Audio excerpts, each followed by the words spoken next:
So in this video, I want to talk about how to track the exact amount of money you're making for your email clients. And this is data you absolutely will need. Otherwise, your client isn't going to really want to keep paying you if they don't know how much you're actually making for them, right? They want to know if they're recouping part of their investment. Now, there is value in writing a loan, so you theoretically can't ignore the whole are you making them money part, because you are adding value in the sense that you're helping bring up their brand, which can overall help sales. But 9 times out of 10, your client is going to be picky on actual money you're making them, results that you're making them. So there's 3 main ways that you do this. Before I get into those 3 ways, and you're not going to want to miss these methods because these are exactly how you should be tracking.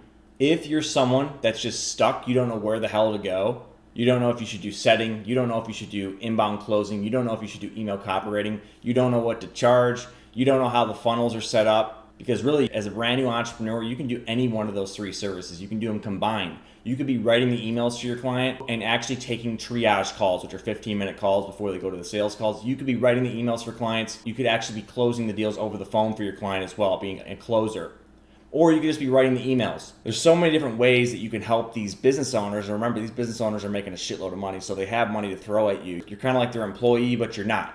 You're an independent contractor. So if you don't know what you're doing, if you're just stuck, you don't have a clue where you should go, then I would recommend you book a free strategy session with me or one of my team members below. And what we'll do on that call is we'll really dial in what you should be doing, what you should be charging, where you might be messing up. And then if it makes sense, we can also chat about potentially getting into our HFM mentorship program, but we will not hard sell you on the call. We do not want anyone in our program that isn't 100% ready financially, as well as it's a good fit for them and what they're trying to accomplish. So that sounds like something that you might need right now, pointing you in the right direction because you're just all over the place. Then book that free call below, and we can't wait to chat with you. Now, there's 3 main ways that you track email revenue.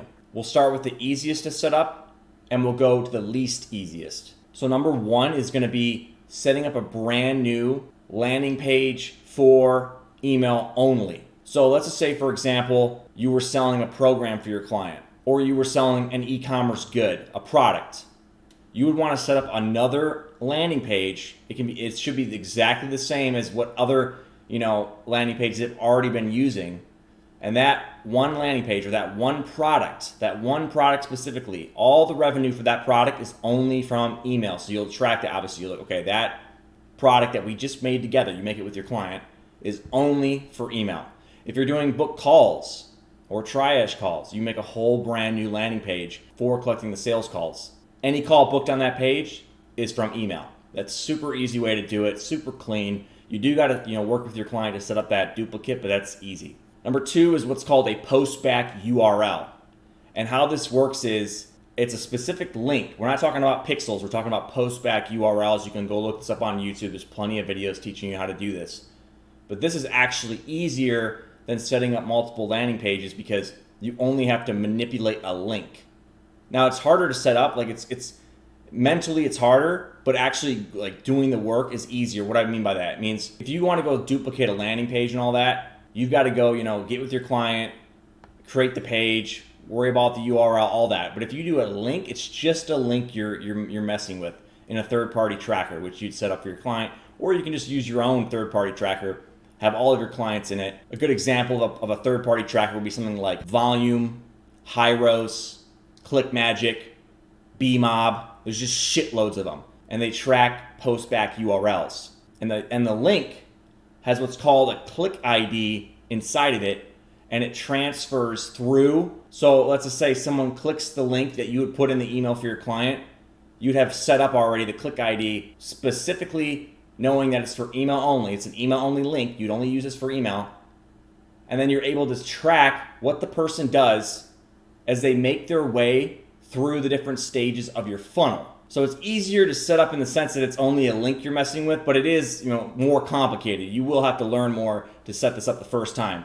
If I were you and you're just starting out, talk to your client and create a whole brand new landing page / product just for email. But the key word for number 2 is postback URL. Number 3, the final way, this is the most tedious way to do it, but it works 100%, is signing into your contract with your client that you want to have weekly or bi-weekly calls on Zoom with your client, and where you'll both log into the revenue numbers. Your client will log in, you get to see what he's actually making, and you get to make sure you're getting paid what you deserve based on the contract you negotiated with them. That takes time, right? You got to have like an hour set aside per week, per 2 weeks, to make sure you're getting what you deserve. And whatever you got to set up with the client to make it work, that is the third best way. You're at least tracking it. You get to go, and actually see the numbers your client's making, and then just be like, okay, you pay me this now. Let's just say you had a client that they set up a different payment account, payment processor, only for email, but they didn't want to give you access to it. Then in that case, you would have to go in and meet with them once every 1 week, 2 weeks, month, to see what that payment platform is making, and then you just get your commission. If you're doing a commission deal. If you're doing retainer, it's different, right? But your client's going to track the revenue with that payment processor anyway. So to recap, number 1 is going to be just set up a brand new product/landing page. Number 2 is postback URLs. It's cleaner, but it is a little bit harder to set up because there's many different things that can go wrong if you don't do the postback URL setup correctly. You got to make sure that click ID transfers through, because if it doesn't transfer through, the software is not going to track, okay, the person clicked, the person did the next step. They're not going to see if they went to the thank you page or whatever the next step was, so you won't know. You'll just see a click, but you won't know if they took the next step, so you won't be able to track. You have to track everything. You want to track as much as you can in email. That's where the problem can come up if you don't have the click ID set up right. And then number 3 is meeting with your client every once in a while to make sure, are you getting paid what you deserve, and is your client actually making money as well? It's a quick video. Don't overcomplicate it. Again, if you're someone that's just completely stuck, you have no clue what you're doing, you don't know what to charge, you don't know what service to present to a client, you don't know how to present, you don't know how to cold email, you don't know how to get leads, you don't know, there's a lot of different steps involved in getting your first client, and you want some clarity, I recommend you book a free call below, and we can chat about pointing you in the right direction, and then if it makes sense, we can also talk about maybe getting involved in the HFM mentorship program.